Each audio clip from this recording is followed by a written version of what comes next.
Peace, salam, basquiat, nangadeth, genki desu ka? Bonjour. Aisha Fukushima here, tuning in with a few thoughts about ongoing current events related to police brutality and the ongoing pandemic. First, I want to start with a just deep mindful breath, which you can take with me, relaxing your shoulders down your back. I invite you to take a deep inhale and let it out slowly, long exhale.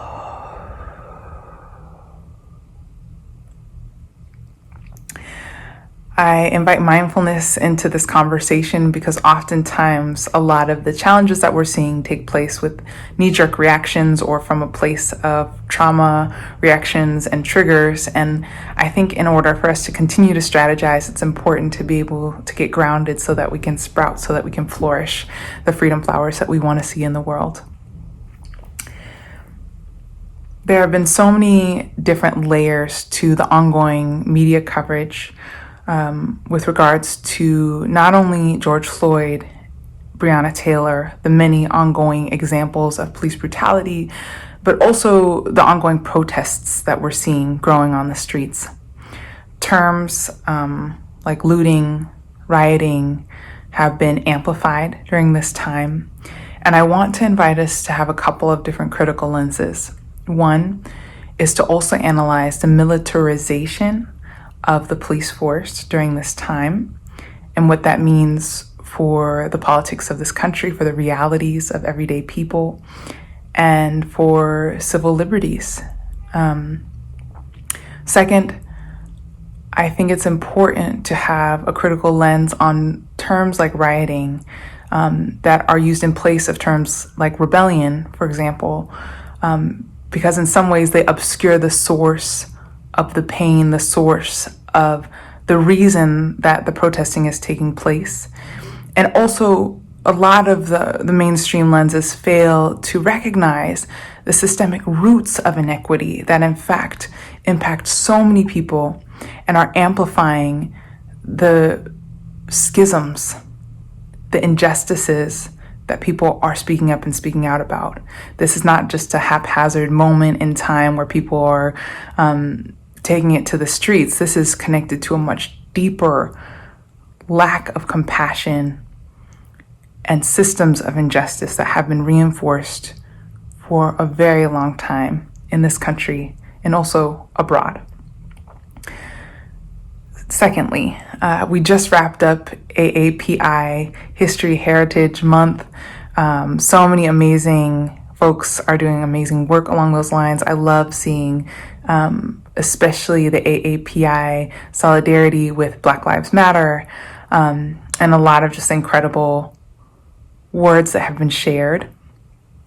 I think it's important for us to recenter on the importance of that solidarity again. I know I mentioned this in the last video. I want to go a little bit deeper. I think about writers like James Baldwin, who had mentioned sometimes feeling like a foreigner in the US. And in some ways, given my heritage and background and international upbringing, I can relate in that both my Blackness, as well as the different categories of Asianness and or Pacific Islanderness and all these different boxes that get racialized over time, in some way lend a lens to people being considered foreign, right, in the US. And that foreignness, with scare quotes, being a vehicle for othering, for then dehumanizing, for saying that folks do not belong, and then using that as a leveraging point to wage hateful acts, to wage hateful policies, to use terms like 45 does so liberally to incite fear, to incite racism, and many other kinds of isms in this current white supremacist, capitalist, patriarchal world that we are continuing to work to evolve, hopefully for a more compassionate, better, and just tomorrow. I borrow that term, by the way, in part from bell hooks, so to shout out bell hooks for that.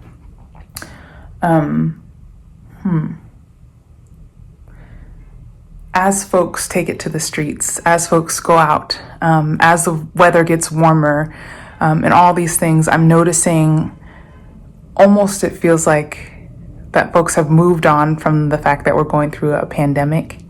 And you don't have to trust my word for it. You can check out the many different advice pieces from medical professionals and from everything from the WHO to the CDC, although there's a lot of different sources of information and ways of interpreting it. But my point is that the pandemic is ongoing. And so we need to be mindful of that. Also in the ways in which we protest, whether that's keeping social spaciousness, just like flowers and other plants. We too, as humans, can use space to grow. And it's okay to be spacious at these times, preferably 6 feet or 2 meters, right? Wearing masks while we go outside, while we protest, while we speak up and speak out are also important. If we do get in close quarters with folks, being mindful of what it might mean for our families and what we're bringing back to our communities, in addition to the fact that we've spoken up, it's important that we stay as healthy as possible. And on a final note, I think taking care of our sustainability during this time is really important. That's part of why I center on mindfulness, and I've been offering ongoing tools on my Patreon and various other platforms, vlogs like this, to help us take a breath, to help us analyze and understand what's going on, what we're going through, and to know that we're not alone in it. And also, hopefully, that these moments of repose can allow us to recharge. And just like the many different gardens that I see springing up and blossoming, plants, a lot of nature takes time. It goes in cycles. It takes time to rest. It takes time to recuperate, and then the plants will spring up again. And so it's okay also to do collective leadership, to not be dependent only on a single leader, to hold a lot of the weight of our campaigns, of our causes, but to share the responsibility and or to ask, how can I take on these, help be an ally or an accomplice or a co-conspirator in this time, and or a solidarity builder in whichever shape or form. I think it's important to remember that it's okay to have cycles and to be able to support each other deeply, and not only with the hashtags online, but also whether that's calling folks up, having a conversation, or texting to see what we can do, or joining a mutual aid fund, and figuring out how you can support. A lot of folks have been asking me what they can do during this time. I will continue to share resources via my social media of different options. As you know, there are tons of different funds out there, also in local areas that I think are doing really important work, so it's important to donate. It's important to continue to educate ourselves also on our history, not just of what's going on now at this exact moment, which is also important, but to look and trace the roots, the history that leads us into moments like these. I think it's important to check in on our strong friends, or the friends who